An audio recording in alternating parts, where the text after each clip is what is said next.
So many times our school's motto, which at times I thought was cheesy, they that wait upon the Lord shall renew their strength. I mean, that really does happen. I think as we wait on the Lord, He really does show up for us. And I've seen it over and over and over in my life.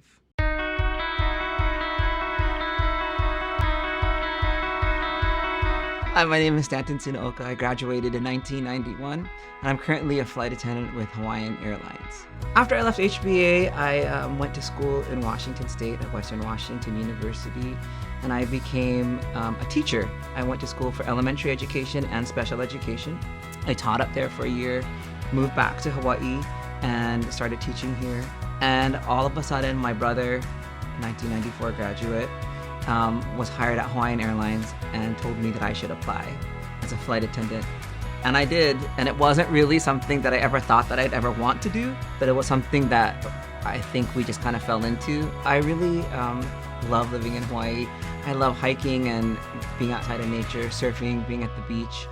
I'm also really, really passionate about training and equipping people to encourage others, to comfort others, or to strengthen others. And that's really the definition of what we call prophetic ministry.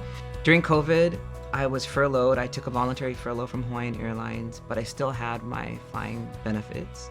And I had spent one whole summer hiking, surfing, living outdoors. I was in the best shape of my life. But as we were nearing the second year of COVID, nobody really knew when it was going to end or what would happen. And I was coming up to another summer where I just thought, I cannot do the same thing that I had done before. And so I really wanted to do something that was going to be meaningful. And one of the opportunities that presented themselves were to me to go to the Middle East. So I signed up to do a mission trip to Jordan. And at that same time, another friend of mine who has done a lot of ministry with me named Ben, he was going to be doing a mission trip in Turkey.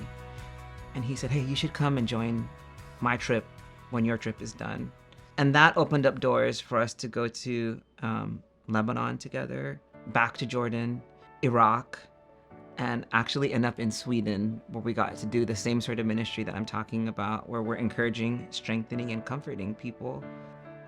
Came back and really started to think, how do you go back to real life after living that way? How can I just go back after 3 months of living in and out Jesus and serving, and then go back to my 9-to-5 job? And so I remember praying and asking the Lord, hey, what should I do with that? Like, I just don't think I can go back in the same way and do the same thing over and over and over. In December of that year, I had a dream.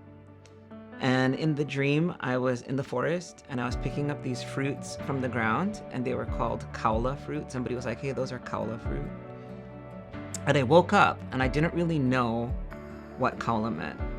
So I Googled it, and there's multiple meanings for it, but one of them is prophecy, and the next one is also to bind or to tie together as a rope. And I started to pray about that, and I felt like that is what the Lord was going to use me in, really to use this gift of comforting, encouraging, or strengthening people, and using that to bind or tie things together with love. Out of that was really born the idea of this nonprofit.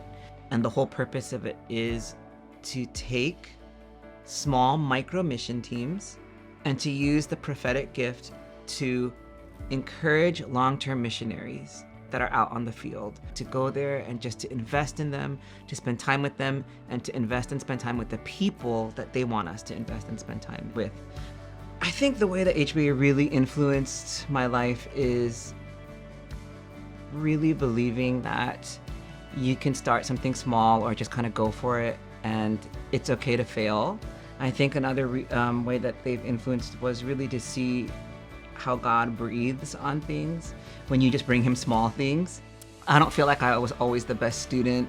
My attendance was not great.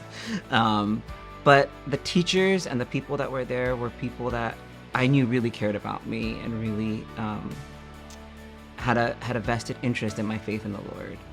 I think, like, when you're at HBA, so many people,